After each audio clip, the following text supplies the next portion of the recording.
Hi and welcome to RCKicks. On today's show, well, we're going to be working on the Tamiya Thunder Dragon. But why, I hear you cry? Well, if I flip it over, you can see it's got a full carbon chassis on it. So in this episode, we're going to take a look at what it takes to swap over the chassis, who makes it, and what you need to get to make it work. So hit it, Charlie.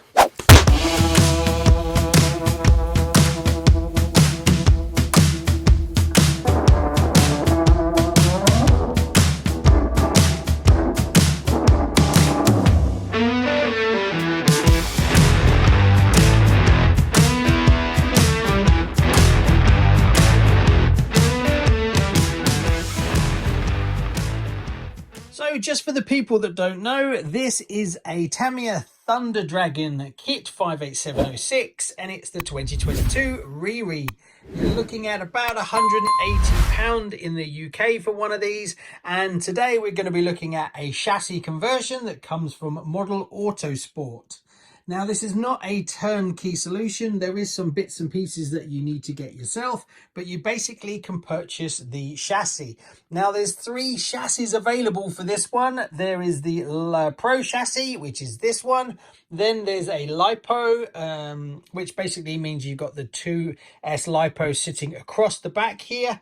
And then there's a Classic, which takes the Tamiya style batteries that goes in here. So you're running NIMH. One thing I have noticed about this, it does extend the wheelbase just a little bit as well. So there is a few bits and pieces that you need to get. Right, let's take the body off and I'll go through everything you need.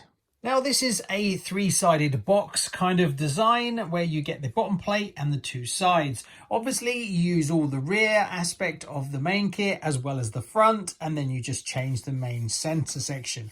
Now, when you purchase it, you don't get all the extra bits and pieces, so you need to purchase some spacers, but we'll go through all that as well as a few different screws, and you need a longer prop shaft because you're changing the wheelbase a little bit. But it's not as difficult as it sounds, and I have a list of all the actual parts that you need. So we'll kick off with the screws that you need, because you do change the length of the screws. Now, I've got a list and I'll put a picture up here of all the things you need. The tapping screws are 3x18mm. You need 3 of those, 3x15mm, 3x12mm. And then you need the shims. You need to have a 2x8mm shim, 2 of those.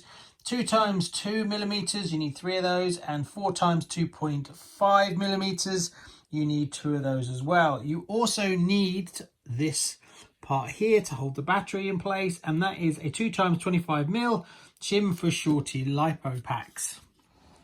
But it's a pretty snug affair to get it all in. Now, my ESC is nothing special as in size wise, but I've got pretty small transmitter receiver, and the servo is a short half height servo, so everything needs to be pretty small to get it in here. But as you can see, you can get your battery in there, and that is a 4200 milliamp battery, so that is loads of power.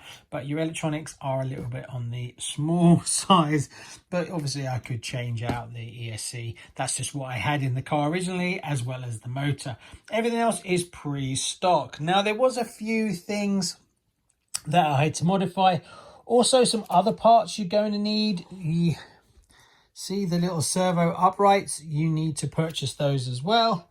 I'm trying to see what the servo mounts, 2-pack, 4 in total, and that's 53596. 2 of those it says, but really you're looking at 3. One issue I had was down here. You can see how close the servo upright is to the side one.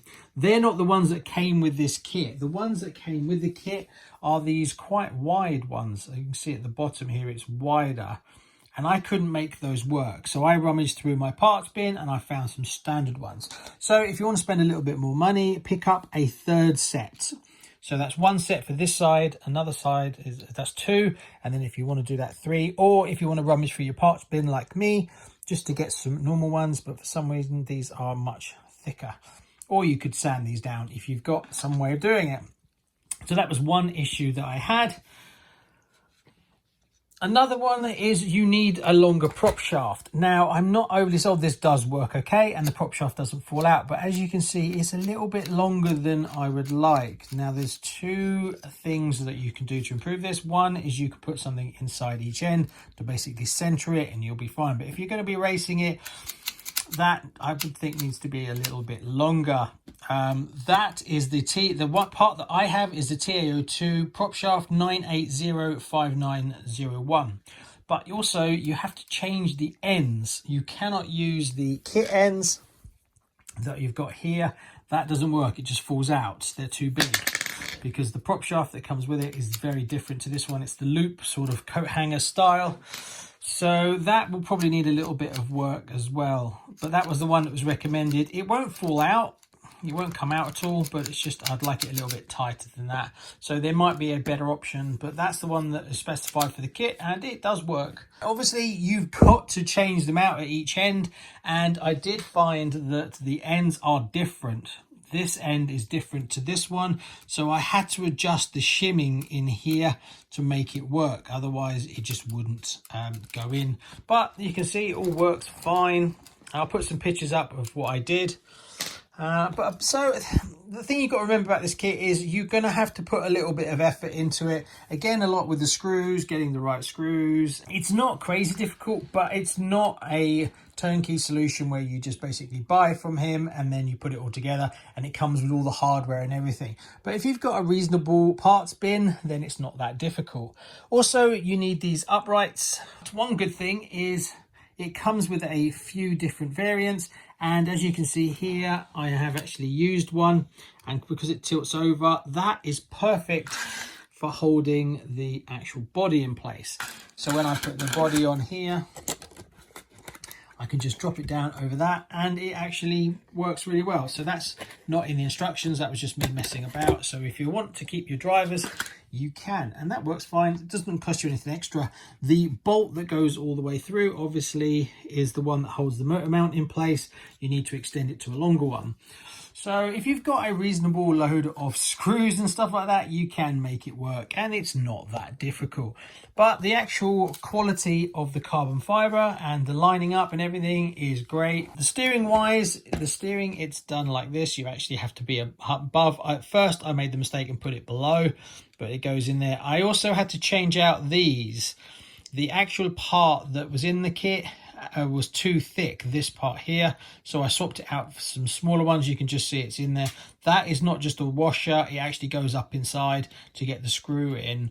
I'm guessing you could actually get away with just putting a washer or something in there, but I managed to find a part from my parts bin, as well as I've added all the washers all the way around just to make it look better. On here, this section here, that is cut out, and it's a square part and it sits in there. There is extra little shims that come with the kit to make like a second piece of carbon. On the outside, you need a larger washer because this is actually a hole behind here, and if you use one like this, it just sits into the hole. So you have to play around a little bit to get all the hardware to work properly. The main one is to get the correct shims on here, but they're all listed on the actual flyer. I've been putting up the flyers, you'll see it's written there. So there you go. I paid for, what did I pay for this? I paid 73 euros, which is about 60 something odd pound for the kit, and then obviously you've got to buy all the extra bits, so you're probably looking all in like 110 to 120 pound to get it to this stage. And it's pretty cool. A little bit tight on the battery. You do need a shorty lipo pack, but as you can see, you can get it in. It comes with this little top here, but you have to buy that part as well, the upright. They're easy enough to find, and the specifications are on the actual sheet. But there you go. So there's a quick look at the carbon option. Obviously, there's different versions. So I found it really interesting, and it's a cool thing to have. Whether it will actually improve your driving, it is very stiff. It does feel very strong. There's no twisting in there whatsoever. My only concern if you're going to drive it hard is this bit here. You can see the steering connects to this part here, that breaking off. What if you hit the tires hard enough, whether it will actually pass through into there and crack that part off. That's the only little bit that concerns me. Otherwise, I think it's a lot stronger than the actual plastic one. But I honestly don't know whether that would be a problem or not. I haven't driven it in anger, but really I just got it in because I thought it was cool.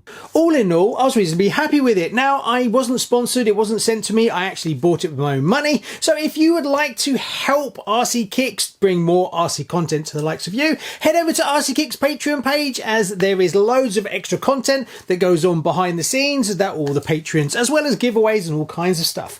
Anyway, thanks very much, please like and subscribe, and I'll see you in the next one. Bye-bye.